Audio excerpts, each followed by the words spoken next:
Assalamualaikum warahmatullahi wabarakatuh. Sahabat muslim, berikut ini adalah tata cara berwudu dengan menggunakan air keran.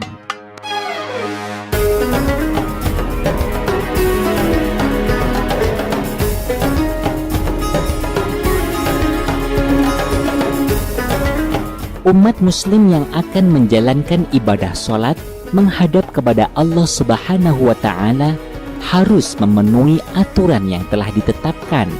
Di antara peraturannya, seorang yang akan menjalankan ibadah sholat harus membersihkan dirinya dari najis, hadas kecil dan hadas besar.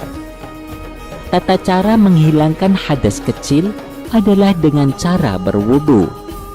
Perintah melaksanakan wudu berdasarkan firman Allah Subhanahu wa Ta'ala, Ya ayyuhalladzina amanu idza qumtum ila sholati فاغسلوا وجوهكم وأيديكم إلى المرافق وامسحوا برؤوسكم وأرجلكم إلى الكعبين. Wahai orang-orang yang beriman, apabila kamu hendak melaksanakan sholat, maka basuhlah wajahmu dan tanganmu sampai ke siku, dan usaplah kepalamu dan basuh kedua kakimu sampai ke kedua mata kaki. Al-Quran Surah Al-Ma'idah ayat 6. Keabsahan wudhu cukup menentukan sah dan tidaknya sholat. Rukun wudhu yang sudah maklum diketahui adalah niat, membasuh muka, membasuh kedua tangan sampai dengan siku, mengusap sebagian kepala, membasuh kedua kaki sampai dengan mata kaki, dan tertib sesuai urutannya mulai dari yang pertama sampai paling akhir.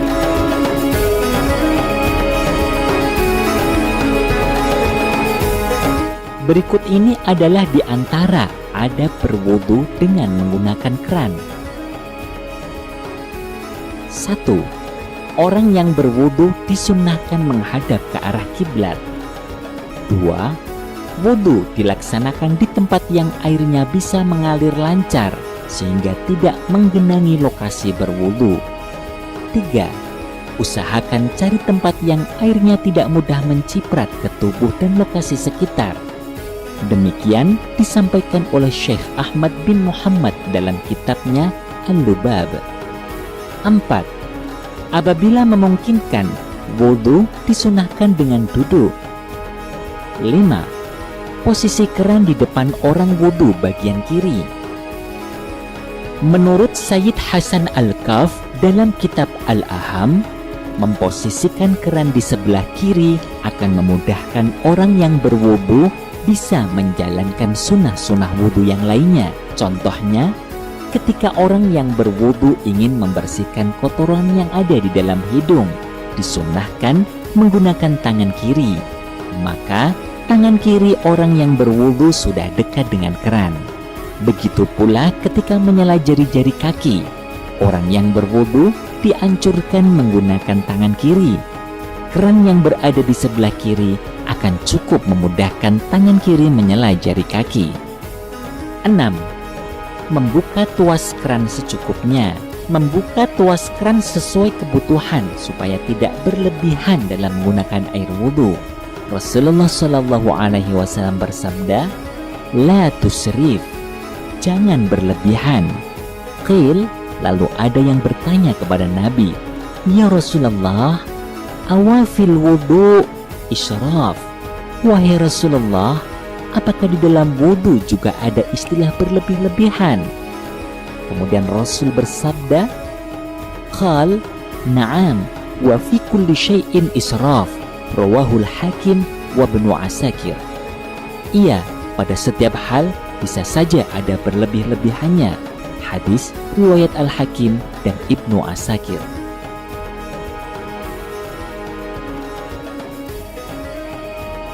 Berlebihan atau israf dalam berwudu banyak yang disebabkan karena was-was, sebuah perasaan tidak nyaman dan ragu apakah airnya sudah merata ke semua anggota wudu atau belum.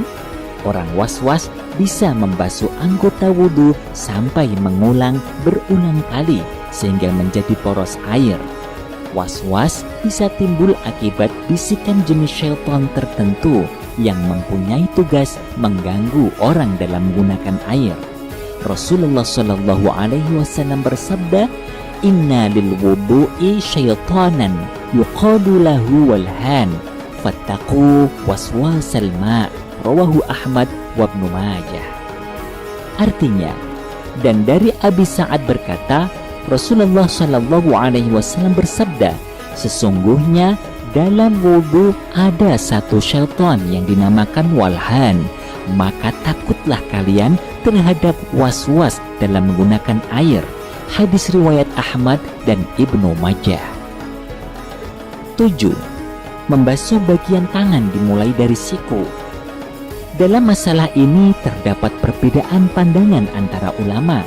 Menurut Imam Romli, saat berwudu menggunakan keran, ketika membasuh kedua tangan sebaiknya mendahulukan bagian siku terlebih dahulu, kemudian diakhiri basuhannya sampai telapak tangan. Berbeda apabila seseorang berwudu dengan menggunakan gayung. Imam Romli berpendapat sebaiknya dimulai dari telapak tangan terlebih dahulu, kemudian diratakan sampai siku. 8. Mengusap sebagian kepala dengan mengambil air dari keran. 9. Membasuh kaki dimulai dari ujung jari. Saat membasuh kaki, bagi orang yang berwudu dengan menggunakan keran, sebaiknya dimulai dari ujung jari, kemudian diratakan hingga tumit dan anggota kaki yang lain. 10. Pastikan kesucian tuas keran. Jangan sampai menyentuh tuas keran dengan yang terkena najis. Jika tuas keran sampai tersentuh najis, tuas harus disucikan dengan cara dicuci tuasnya.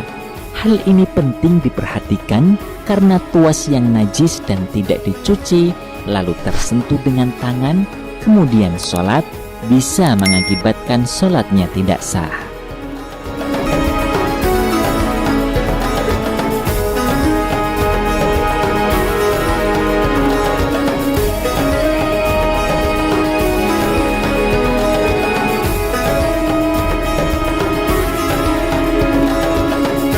Nah, sahabat muslim, demikian paparan singkat tentang tata cara wudhu dengan menggunakan keran. Usaha kita dalam menyempurnakan wudhu sebagai bentuk totalitas penghambaan kepada Allah Subhanahu wa Ta'ala, semoga mendapat ridha dari Allah Subhanahu wa Ta'ala. Amin ya Rabbal Alamin. Semoga bermanfaat. Wassalamualaikum warahmatullahi wabarakatuh.